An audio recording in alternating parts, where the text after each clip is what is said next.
If you want to catch more fish at Lake Mulwala this winter, here's 10 lures that you need to take with you. We don't have much longer left this season, so get out there, use these lures. I'll tell you a few techniques, how to fish these lures, and hopefully you can find yourself a big cod this winter time. We'll start with no lure in particular, just one that I've got here, big soft plastics. So big soft plastics have been around for a while now. They're still very popular.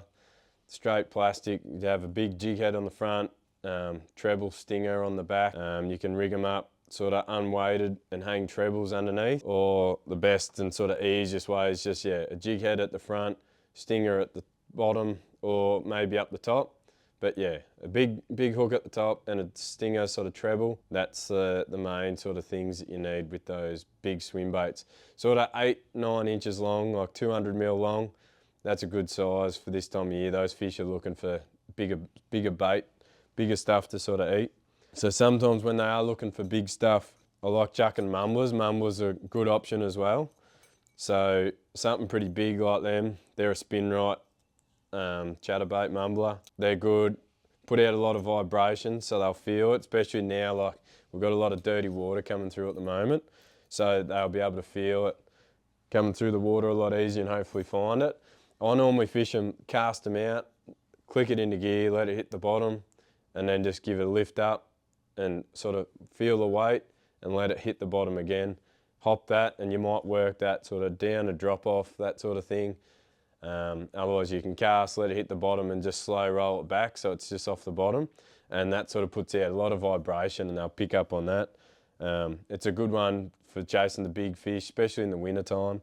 They do get snagged a fair bit though, the mumbler, so you do have to be careful and hold it tight. And if you feel that line going over a log, I just hop it up to try and bring it over the log and then let it fall back the other side. If you do find that you're getting snagged too much, the other good option's a hard body. So chucking a big hard body, like these are just the old stump jumpers, they're pretty hard to beat. The old school one with no rattle, they're always pretty good, or even the new ones with a rattle in them. They can find it, but yeah, I still like throwing bigger divers for a big fish. You'll still pick up your small ones, but fishing around the timber, the big hard body is definitely the go, I reckon. Or even if you do duck down the river below Lake Mulwala, the hard bodies are awesome down there. If you are fishing around the timber a fair bit and keep getting snagged or getting weeded up, another option is these DRT tiny clashes. So they've got a little bib on the front. They'll dive down and it gives them a good swimming action. So I use them like right around the weed beds or around, say, where there is lay down logs up in the shallows. These can hit them and sort of bounce over. Replica of a bait fish. It's like a swim bait, but it's got that bib to sort of help bounce over the logs. So if you like chucking your swim baits all over the weed and the timber in Lake Mulwala where it's shallow, these are an awesome option, especially like blind fishing if you don't have a live scope. You can chuck them around, they don't get snagged, they run at a good depth. Not too deep, but they're not sort of right up under the surface. So they're a good all-round lure. With the live scope or without, you can just cast them across the flats and they work really well. The other good one I'd have in the stash is still a big spinner bait. So I like big spin rights with a single blade. I don't like too much sort of flash, but that single blade gives a really good vibration and they'll pick up on that, especially if it's a bit dirtier or you're fishing a bit deeper during the middle of the day. So a big single blade again, and yeah, that's just a little bit small but still reasonably big, that spinnerbait.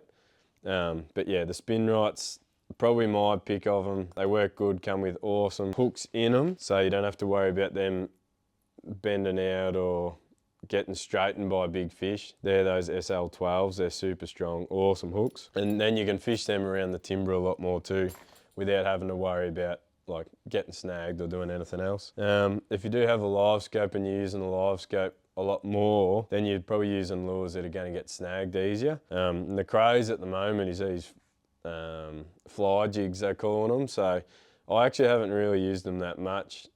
We've caught a few fish on them, but yeah, we sort of don't use them too much. They can be a little bit tricky to fish. The fish love them, but I reckon they're already catching onto them. So they definitely do work. They look pretty cool in the water, but yeah, a little bit tricky to cast and they get snagged really easy. So we sort of haven't used them that much, but yeah, they definitely work and people are catching heaps of good fish on them. So they are a good option to have if, yeah, you're fishing around those channels with the live scope. You can chuck that at a few fish and try them. The other ones I'd probably use if you're using the live scope a lot are the swim jigs. Gage has released plenty of good swim jigs at the moment, all different sizes and stuff. So you can get small ones and big ones, but his new ones are these fluff balls. So it's a different skirt material that looks unreal in the water. I sort of came up with the idea years ago and told Gage that he needed to get onto it.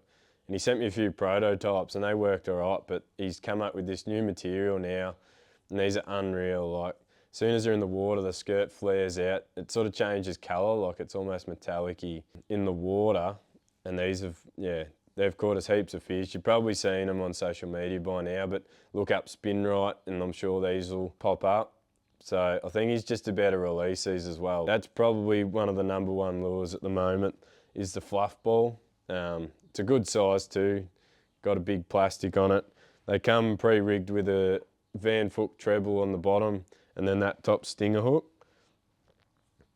And then that's sort of how I fish them, just with a treble on the bottom, that top one, and if you really wanted to, you could put another stinger on the top or the bottom, like back a bit further, but it does affect the action a little bit, and they do get a little bit tangled up with this skirt material. But yeah, I find one treble at the front is sort of more than enough for them. And they're really good in those channels or fishing a bit deeper water when you can see on the live scope and then cast and put it right on the fish if they're sort of sitting out chasing the bait fish.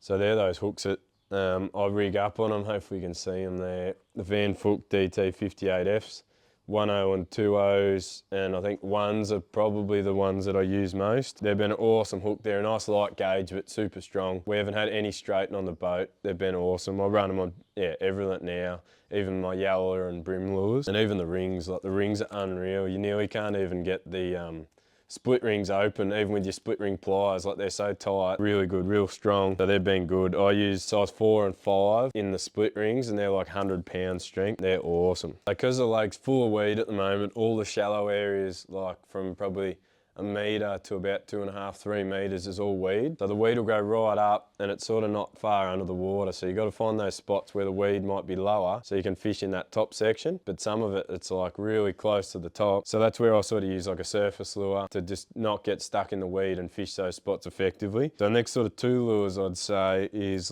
like a paddler. So these Baramba paddlers, they've been awesome. Caught heaps of big fish on them. That size is good. It's easy to cast all day or all night. You want to be fishing them in the mornings and late afternoon as the sun's going down, or if you get an overcast day where it's all cloudy and a little bit choppier water. I like the paddler ones just to make a bit more noise, a bit more commotion. But yeah, we've caught some massive fish on them this season. And then if the water's a bit calmer, especially like in the shallows, if it's a bit clearer, I like using a wake bait style one. So these are a thirsty rat. They just swim just under the water. I like these bigger ones. If you've got a rod big enough to chuck them, the big ones, awesome. So they'll sit on top, but just push the water and leave a big weight behind them. And they're good on some of those finicky big fish that have seen heaps of paddling lures before. When it's nice and calm, these ones just poke along the surface, make good noise because they're timber when they rattle together. But I love using them if it's nice glassy on the water.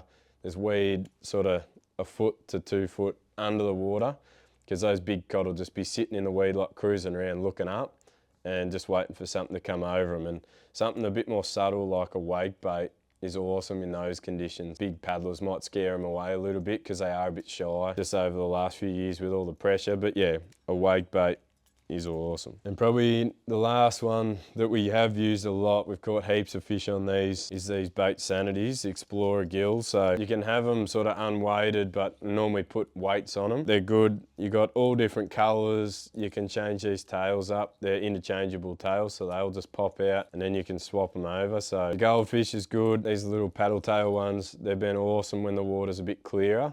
Gives a different action. But say when it's a bit dirtier or they're not as sort of switched on, these bigger tails are good. They give them like a wider action, and I think they just pick up on them too. A bit bigger size, like it makes it look bigger than it actually is. So yeah, we catch plenty of fish on them. Just this last week we caught heaps on the similar to those fluff balls and stuff. It just depends where the fish are sitting and where we're fishing, but yeah, they've been awesome.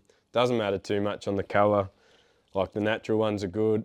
We've caught heaps on sort of all of them, just a little chin weight or a bigger chin weight if you're fishing them a bit deeper in the water. Those little atom tails are good too. They're hard to find. They're sort of the similar action to these, like gives it a big wide sweep and motion. But one little trick with them, I run Van Fuchs on all these as well, just to keep the weight down on the lure. And I think you get a better hook up with those thinner, lighter hooks, especially on these lures. Hopefully you can see on here, there's a little clip, little silver clip, and that sort of goes in the back of these tails, and that'll pin the tail in and hold it there better, so then they don't sort of fall out, because you can lose the tails a fair bit on a big fish. Like they crunch it and that little tail pops out, so those little clips are worth having. They've been really good. So there you have it, guys. There's 10 lures to bring with you up to Lake Mulwala if you're fishing the rest of this winter time. There's not much longer to go this season. It's actually going really well at the moment. The water's dirty, so it favours people with the live scope. That gives you a bit of an indication of what to use. If you like this video, stick around for some more. Watch the next video, and hopefully I've got the next video showing you how to fish them out on the water, a few different retrieves and where to fish. Thanks guys, thanks for watching. See you on the next one.